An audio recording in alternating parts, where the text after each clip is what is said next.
Hello and a very good morning. You're watching the breakfast news on Rajya Sabha television with me, Frank Pereira. Here are this morning's headlines. Ahead of budget session, Prime Minister Narendra Modi meets floor leaders of all parties, seeks their cooperation in the smooth functioning of Parliament. Amid raging protest at JNU, it emerges their student leader Kanhaiya Kumar may not be involved in anti-national sloganeering. Delhi police counters protests now spread to Jadavpur.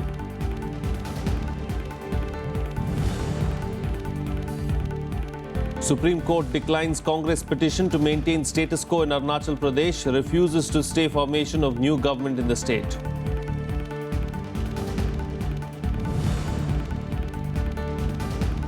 Top oil producers agree to freeze output at January levels, urge other producers to follow suit after meeting in Doha.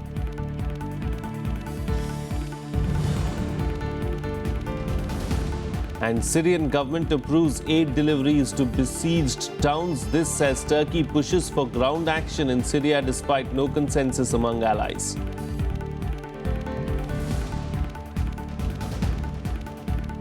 Well, the cabinet will meet at 10:30 a.m. today. Revocation of president's rule in Arunachal Pradesh is likely to be considered at the meeting. Dissent Congress leader Kaliko Pull has staked claim to form the government, saying he has enough support to be the state's new chief minister. Also, the Prime Minister will chair the meeting of a full council of ministers in the evening today. He will review the implementation status of key decisions taken by the cabinet. This will be the second such review meeting that the Prime Minister will undertake with the Council of Ministers in just about 3 weeks. The Prime Minister had chaired a similar meeting of Council of Ministers on January 27th.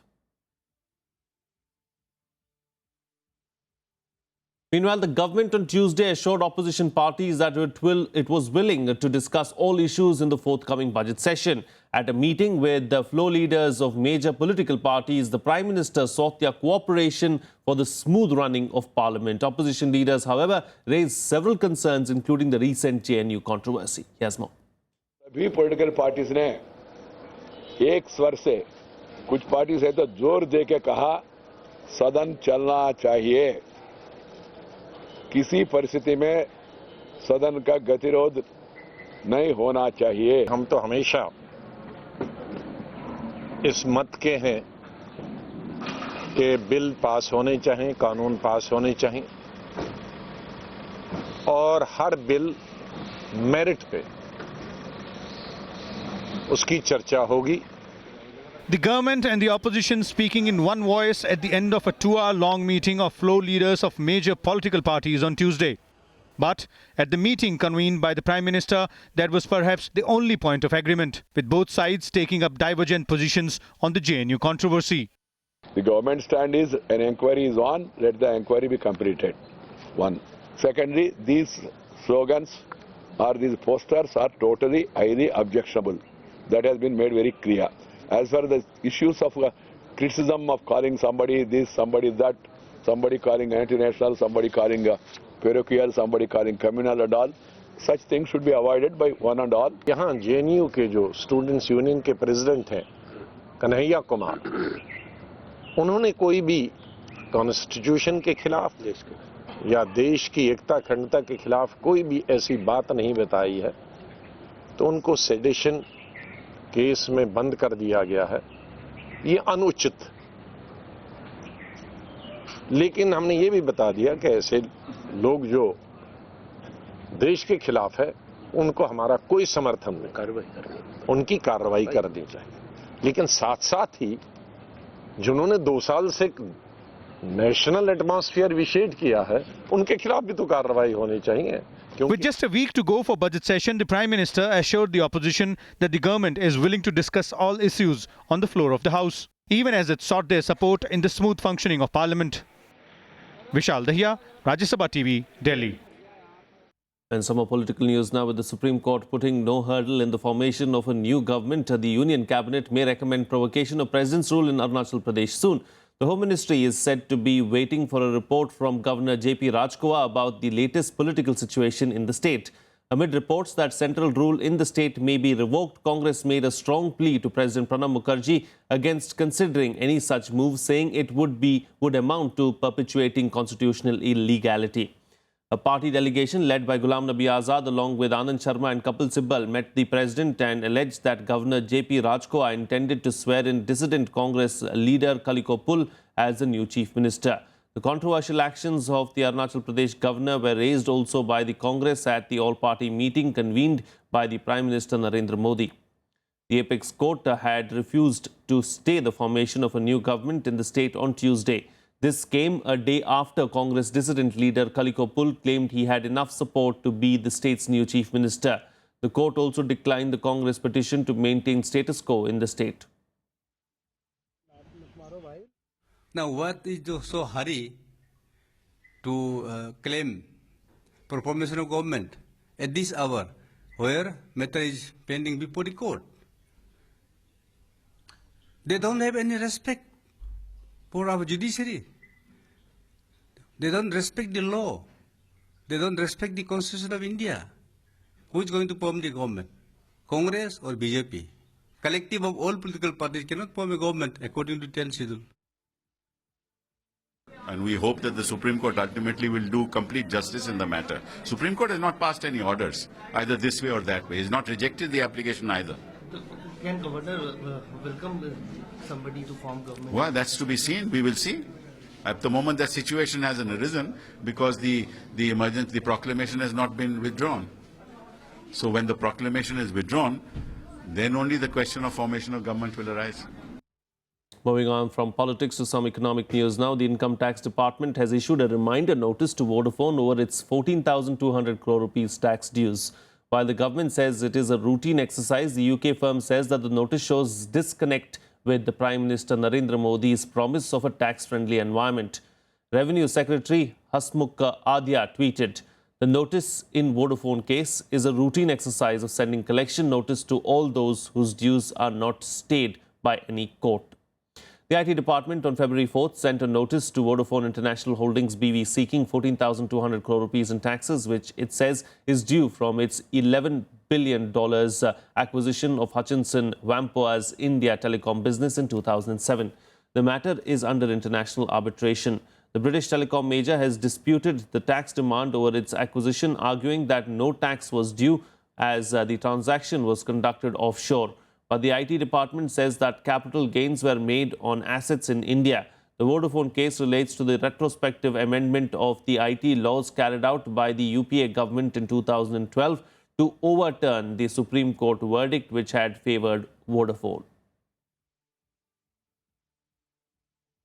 Unfortunately, we feel that there is a communication gap between the policymaker as well as the recovery department, and the recovery department keeps sending one after the another reminder or the pressurizing the people to pay the taxes. They have no idea how to, they're not getting enough money basically.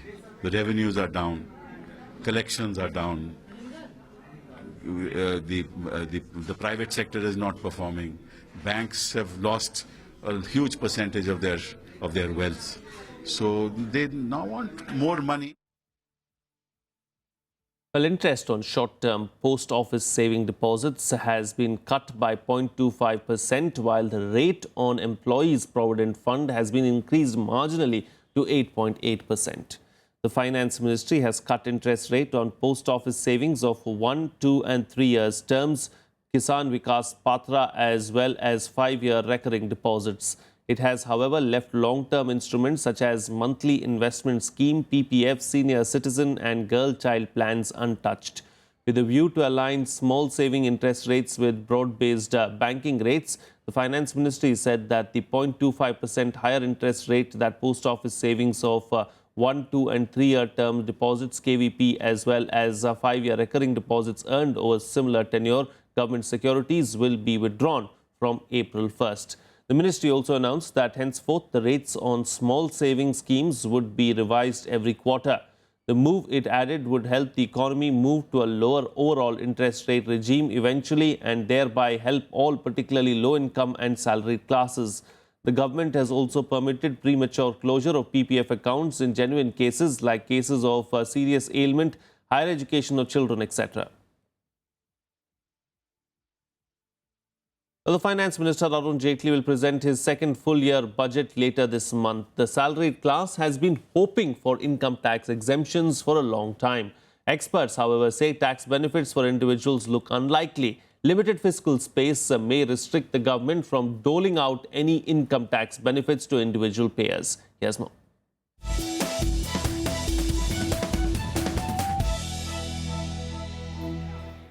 No relief appears to be in sight for taxpayers. The income tax exemption limit that was untouched in Union Budget 2015 is likely to stay intact in 2016 as well. But Finance Minister Arun Jaitley is proposing some respite for the salaried class. The measures include raising the deduction limit on health insurance premium from 15,000 rupees to 25,000 rupees, raising exemption on transport allowance from 800 rupees to 1,600 rupees per month. The government claims it's staring at a difficult fiscal situation in 2016-17. For one, it has to shoulder an additional burden of nearly 1.10 lakh crore to implement the 7th Pay Commission report and the One Rank One pension scheme. Besides this, it needs to maintain fiscal deficit targets and boost public investments in infrastructure. At present, 2.5 to 5 lakh rupee income is taxed at 10%, 5 to 10 lakh rupees at 20%, and the 30% rate is levied on income above 10 lakh rupees. Given the fiscal situation and the roadmap for fiscal correction, if the finance minister is willing or is keen on sticking to it, he has really little scope to give any, to make any cut in tax rates for individuals as such. The industry, however, expects Finance Minister Arun Jaitley to outline a clearer roadmap to cut corporate tax. In previous budget, Jaitley promised a 5% cut in corporate taxes over 4 years from 30% to 25% in a phased manner. Industry chambers suggest the withdrawal of incentives should be in line with a reduction in corporate tax. We believe the time has come, and the way the industry and the world economy is performing, Indian economy is not immune to what happens the world over. It's a golden opportunity. Now we should bring the tax rates in this budget itself to the 25% and make India more competitive with a competing economy. The Finance Minister also needs to find ways to double income taxpayers and broaden the tax net. Of the 125 crore population, roughly about 3.5 crore are in the income tax net. This pales in comparison to as many 39% taxpayers in Singapore, 46% in US and 75% in New Zealand. The government collected over 6,96,200 crore revenue in direct taxes in 2014-15. This is about 14% short of the projected target of 7,05,000 crore. Kriti Mishra's report for Rajya Sabha TV. Well, top global oil exporters, including Russia and Saudi Arabia, have agreed to freeze output to tackle a global glut. But they say that the deal was contingent on other producers. The decision was taken at a meeting in Doha on Tuesday. Iran was absent from the meeting and plans to ramp up shipments. The Saudi, Russian, Qatari and Venezuelan oil ministers were in Doha for their highest level discussion in months on joint action to help prices recover from their lowest in more than a decade. 4 countries, in order to stabilize the oil market, agreed to freeze the production at January level, provided that other major producers follow suit. The leaders hoped other producers would adopt the proposal, adding that more talks would take place with other oil producers imminently. We will start intensive communication almost straight away with other major producers, OPEC, non-OPEC, including Iran and Iraq. Saudi Minister Ali Al-Maimi said freezing production at January levels was an adequate measure and new steps to stabilize the market would be considered in the next few months. The reason we here agreed to a potential freeze of production is simply, it is a beginning of a process which we will assess in the next few months and decide whether we need other steps to stabilize and improve the market. Venezuela said it would strive to stabilize the market while sustaining production. We are going to be working as Venezuela to stabilize the market. It's very important to get a fair price to sustain the level of investment that is required to sustain the production.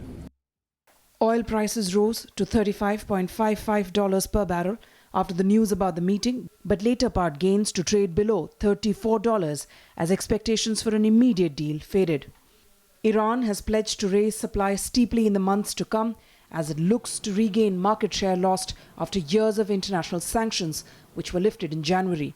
The Doha meeting came after more than 18 months of declining oil prices, knocking crude below $30 a barrel for the first time in over a decade. Bureau Report, Rajya Sabha TV. In other news, now in a major reshuffle, Home Ministry on Tuesday transferred Delhi's anti-corruption branch chief M.K. Meena along with 13 senior Delhi police officials. The ACB chief was appointed last year and led to acrimony between AAP's state government and the centre has been shifted to the Andaman and Nicobar Islands. Although no official reason has been presented for the transfers, Meena would be relieved of his charge as ACB chief on April 1st. Deputy Commissioner of Police for South Division, Joint Commissioner of Police for Central Division and Special Commissioner of Police for Traffic are among those who have been transferred. The transfer of officials comes amid attack on Delhi police by opposition parties in the wake of the JNU incident and alleged inaction by the police during the assault on journalists at Patiala House Court on Monday. It's time for a short break now, but news and updates will continue on the other side. Stay tuned. We'll be right back.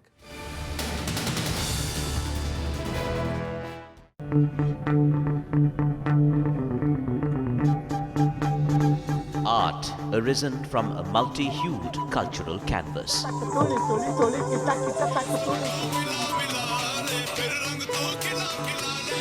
Tradition and cultural fervour dating back centuries.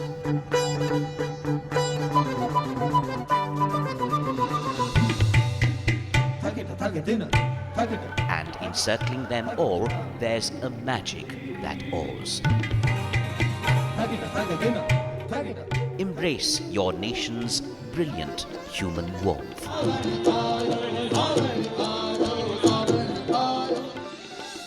Watch Colours of India, Sundays at 9:30 p.m. on Rajya Sabha television.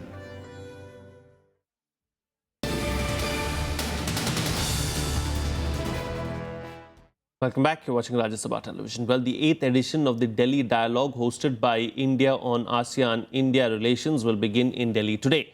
The 3-day event is to discuss regional security, economic engagement and trade and security with ASEAN nations. Delhi Dialogue will see attendance by political leaders, policymakers, senior officials, diplomats, business leaders and academicians from ASEAN countries and India. The first day of the event will be addressed by the presidents of FICCI, CII and ASSOCHAM and the Secretary East of the MEA. The session for interministerial dialogue will take place on February 18th and will be inaugurated by External Affairs Minister Sushma Swaraj. We are opening the dialogue with a business session because it is fitting since the ASEAN Economic Community, a major milestone in the ASEAN Regional Economic Integration Agenda, has come into existence on 31st of December 2015. And it will be the 4th largest economy in the world, offering new opportunities in the form of a huge and largely middle-income market of 622 billion. Going on now, amid a raging debate over slapping of sedition charges against JNUSU President Kanhaiya Kumar, it has emerged that he may not be involved in anti-national sloganeering at all, as per security agencies. The agencies have apprised the Home Ministry of this finding. The centre, however, has also received a report from the Delhi police which claims it has material evidence against the arrested JNU leader. Here's the latest on the issue. Amid growing outrage over the arrest of JNU Students' Union President Kanhaiya Kumar and slapping of sedition charges against him, the security agencies have reportedly informed the Home Ministry that Kumar may not have made an inflammatory speech at the JNU event. According to a PTI report, security agencies have conveyed to the Home Ministry that even though Kanhaiya Kumar was present at the event commemorating the death of Parliament attack convict Afzal Guru, he possibly did not raise any anti-India slogan. The report further claims that the anti-India slogans were raised by students belonging to Democratic Students' Union, considered to be a front of CPI Maoists, while the arrested leader belongs to the AISF, the students' wing of the CPI. This revelation, however, contradicts claims made by the Delhi police, which maintains it has material evidence against the JNU Students' Union president. जो indications हैं, जो available evidence के basis पे, उसके मुताबिक कन्हैया को गिरफ्तार किया गया है. He was present at the spot.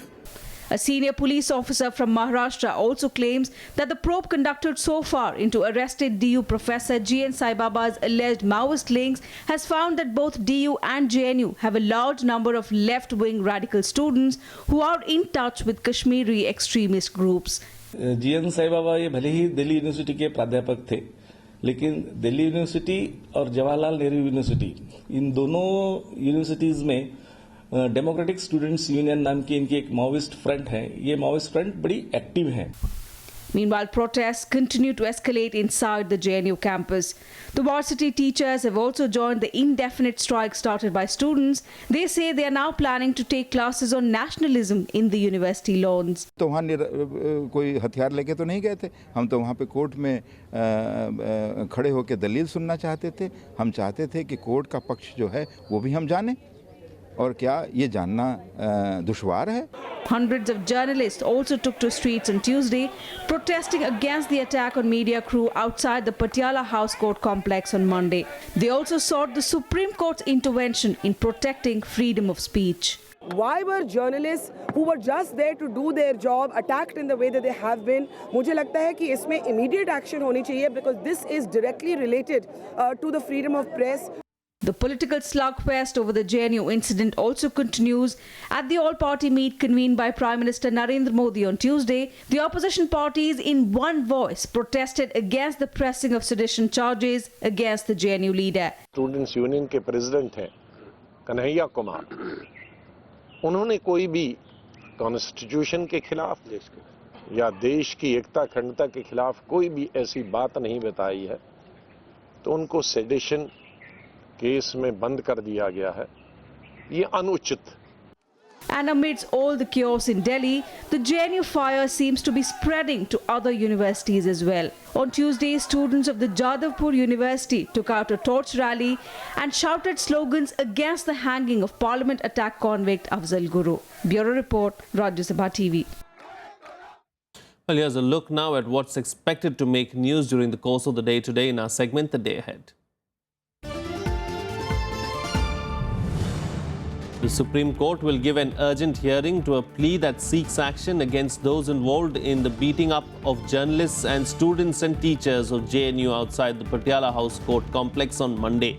The petition has been filed by ND Jayaprakash, an alumnus of JNU who was injured in the attack. Accepted by the court on Tuesday, the plea also demands that security measures in the court complex should be such that no person becomes a victim of violence.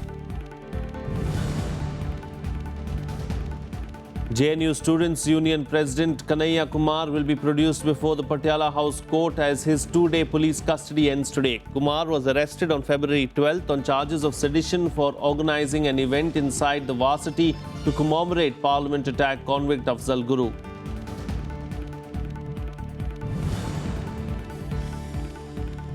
The Assam Gana Parishad has called for an executive meeting in Guwahati today to discuss matters relating to the forthcoming assembly polls. The party leaders are expected to take a final call on forming an alliance with the BJP in the state.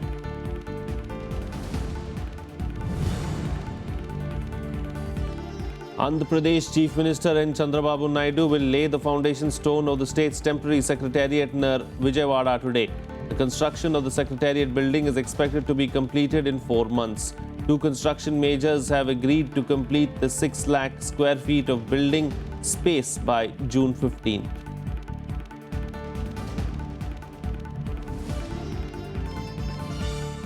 Moving on to some international news now, the World Health Organization has said that it may be necessary to use controversial methods like genetically modified mosquitoes to wipe out the insects that are now spreading Zika across the Americas.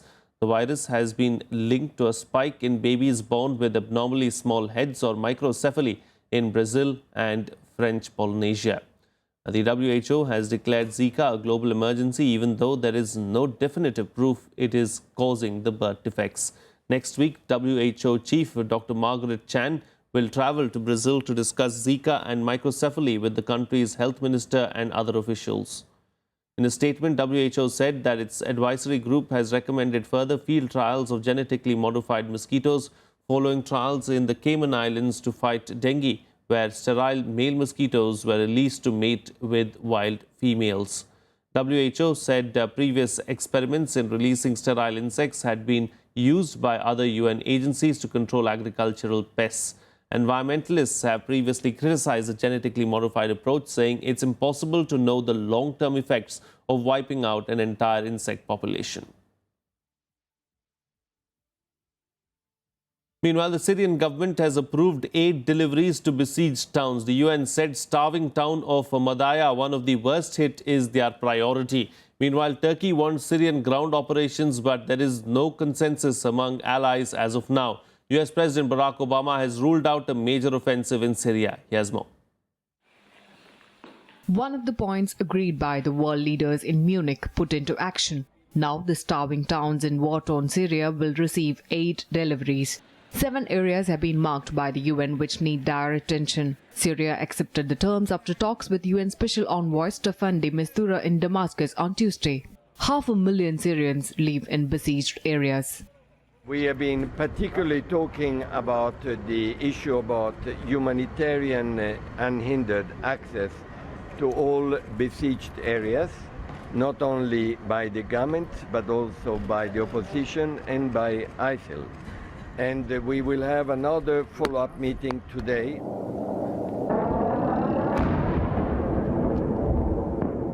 Hopes for a ceasefire are fading as Turkey, Saudi Arabia and few European allies want a ground operation in Syria. However, there is no consensus. Russia warned Turkey and Saudi Arabia against sending ground troops to Syria.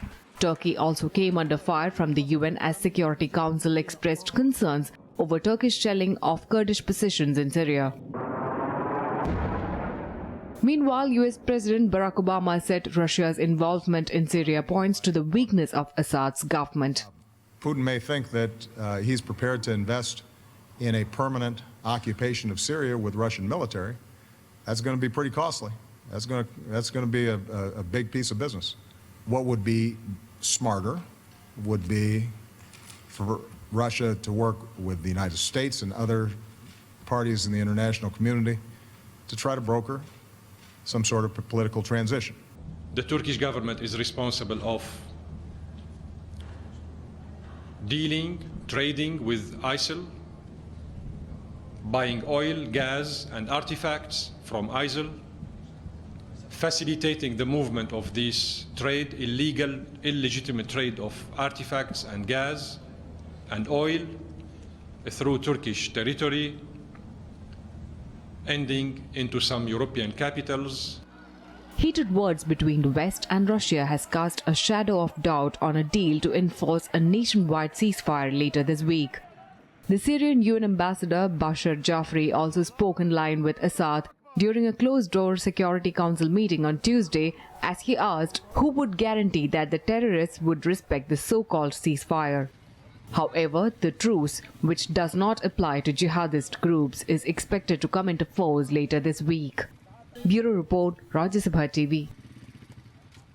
Meanwhile, speaking at a meeting with Southeast Asian leaders in California, the US President Barack Obama on Tuesday said Washington would continue to fly, sail and operate wherever international law allows. Obama was making an indirect reference to China's island building in the South China Sea. He also asked the Southeast Asian nations to halt any new construction or militarization of Asia's oceans. The two-day meeting between Obama and ASEAN comes as the US looks forward to foster closer ties. It is also meant to endorse Obama's foreign policy agenda in rebalancing resources and attention to the Asia-Pacific. However, Obama's desire to focus on East Asia has been disrupted by the crisis in the Middle East, especially Syria. We discussed the need for tangible steps in the South China Sea to lower tensions, including a halt to further reclamation, new construction, and militarization of disputed areas. Freedom of navigation must be upheld, and lawful commerce should not be impeded. I reiterated that the United States will continue to fly, sail, and operate wherever international law allows, and we will support the right of all countries to do the same. And finally, some sports news now. India's regional supremacy went unchallenged as the hosts were crowned overall champions for the 12th consecutive time after notching up a record-breaking haul of 308 medals. On the last day, India whitewashed the boxing events with the MC Mary Kom, Sarita Devi and Pooja Rani winning gold medals in their respective categories. India swept all 10 gold medals in boxing after the hosts clinched all 7 categories in the men's section yesterday. India also bagged 2 gold and 2 silver medals in judos, finishing the games with 9 gold and 3 silver medals.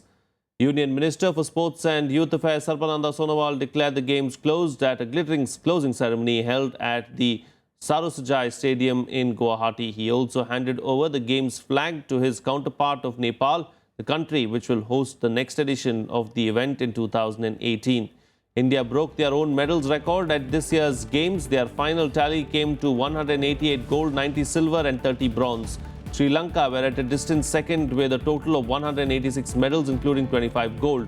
Pakistan finished third with 12 gold medals, followed by Afghanistan at 4th place with 7 gold medals. That's it on this edition of The Breakfast News. Have a good day.